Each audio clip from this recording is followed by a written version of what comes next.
When it comes to the 90s, plenty of films haven't aged so great. It was just a different time, and with the internet and the world just becoming generally more accepting and more hateful at the same time, many films that were enjoyable and completely acceptable in the 90s just don't work anymore. Which is what makes it so amazing that a little film from 1996 about a conservative politician and his family meeting a drag queen and a gay man because their kids are getting married has just aged so fabulously. Ladies and gentlemen, I'm so excited to talk about this one. This is The Birdcage.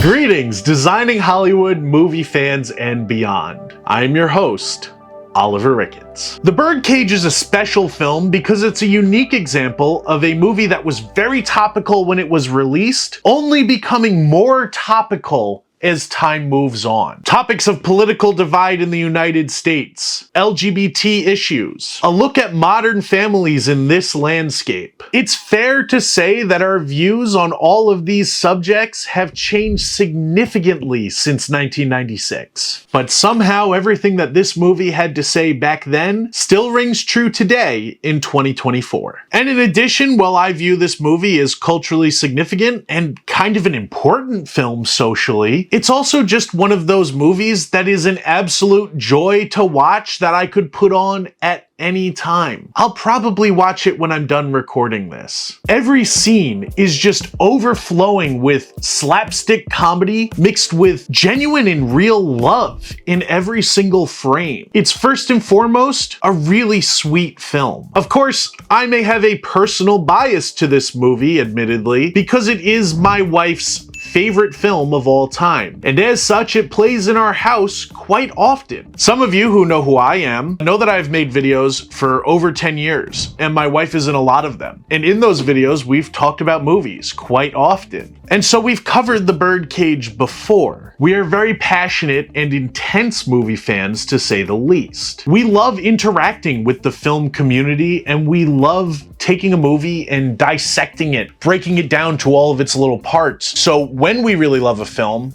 it's intense. When we really hate a film, it is also very intense. And so in the case of my wife Brittany and I, it's only natural that our favorite movies are things that we've bonded over. And so this movie holds a very special place in my heart for that reason. And in my opinion, that is one of the most important things about any film, is that any given person can have a huge personal connection to any movie, no matter what it is, that is just really significant in their own life. And in my case, somebody that I love loving a movie the way that they do makes me love the movie even more and makes me smile every time I think about it. And folks, before I explain to you why I love this film almost as much as Brittany, although I'm not sure that that's entirely possible, I do want to remind you that if you are somebody who loves films, you definitely want to subscribe right here to the Designing Hollywood YouTube channel, where you can find deep dives and movie reviews of films from all different eras and genres. We're here to celebrate film and what makes people happy about going to the movies. And if that's something that is appealing to you, you'll definitely want to like this video so that more things like it come up in your feed, including our work. You'll also probably want to check out the Designing Hollywood podcast, where we talk to industry professionals like costume designers, stylists, and cinematographers behind the films that you love. All of this is, of course, linked in the description below. In The Birdcage, a gay couple must navigate hilarious chaos when their son announces his engagement to the daughter of a conservative politician, prompting them to disguise themselves as straight people to impress her family. As they attempt to uphold appearances, their colorful and eccentric lifestyle clashes with the uptight world of politics, resulting in a whirlwind of misunderstandings and absurdity. And perhaps the most endearing part of this movie, and I feel like I say this a lot here, but in this case it is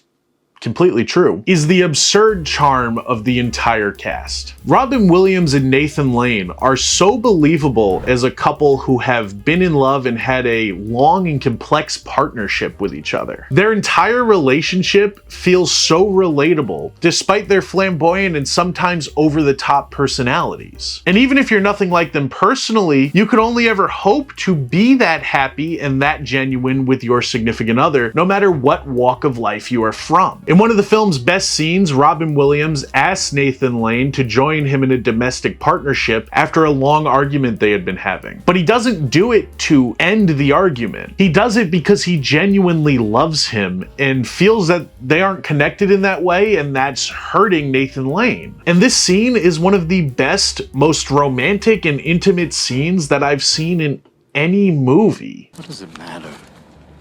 Take it all.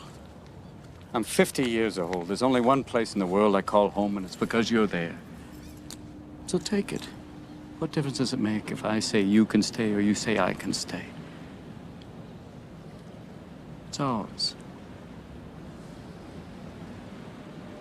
The only thing that I can think of that I believe replicates real-life intimacy in this way in the mainstream would be the ending of Better Call Saul when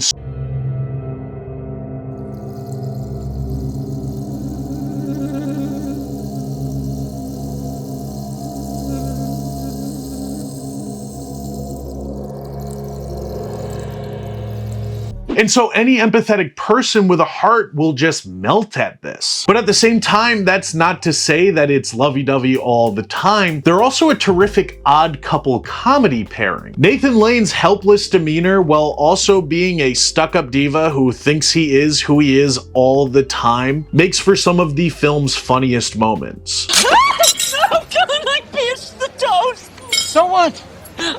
The important thing to remember is not to go to pieces when that happens. There's no need to get hysterical. All I have to remember is I can always get more toast. That's the spirit. And no pun intended, but Robin Williams in this dynamic is also a wonderful straight man. No good? Actually, it's perfect. I just never realized John Wayne walked like that. He's often the voice of reason, and still somehow the punchline of the joke. But he too can bring that Simpsons quality of humor as well. One of the most famous scenes in the film that people will reference even if they haven't seen the movie is when Robin Williams is teaching the dancers in the nightclub that he owns a dance routine. And the scene is just about as Robin Williams as it gets. You do an eclectic celebration of the dance. You do fussy, fussy, fussy. You do Martha Graham, Martha Graham, Martha Graham, or Twyla, Twyla, Twyla, or Michael Kidd, Michael Kidd, Michael Kidd, Michael Kidd, or Madonna, Madonna, Madonna. It's just rife with impressions and that fast-talking humor that he is so well remembered and missed for. And so, of course, between the odd couple pairing and the legitimate moments of tender real-life intimacy, it's only natural that these actors saw themselves as terrific professional scene partners, and a real-life friendship developed between them as well. One of the most notable interview moments of Nathan Lane's career, at least in my opinion, is when he discusses Robin Williams covering for him when he was almost outed in an interview before he was ready. And people forever saying, are you not? Is he, honey? I don't know. Girl, you changed just in the middle of that sentence. I don't know. I'm telling you. Don't make me come out there. This clip is from a little bit after Robin Williams passed, and I think it gives a great perspective on the real-life relationship between Nathan Lane and Robin Williams that I believe is such a big part of the magic of this film. Look, he was an extraordinary person, and no one was kinder or more generous, and he was a great colleague and a great human being.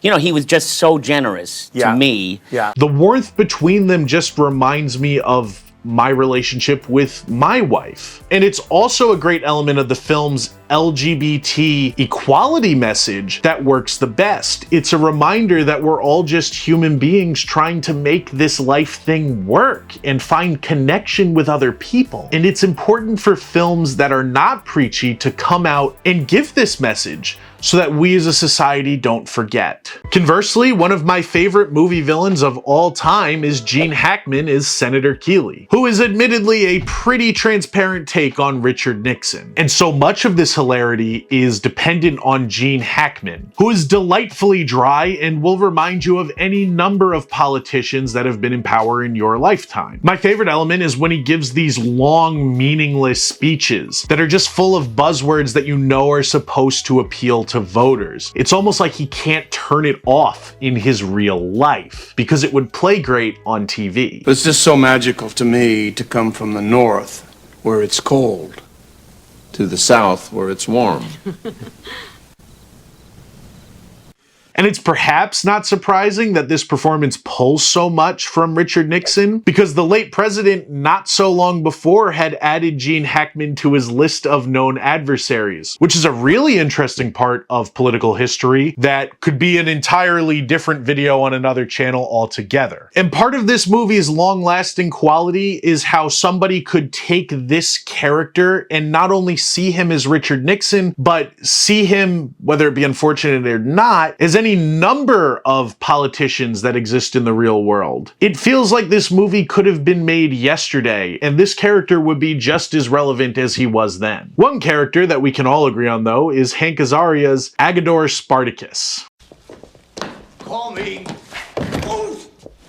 Perfect. The frequent comedy relief in an already very silly movie.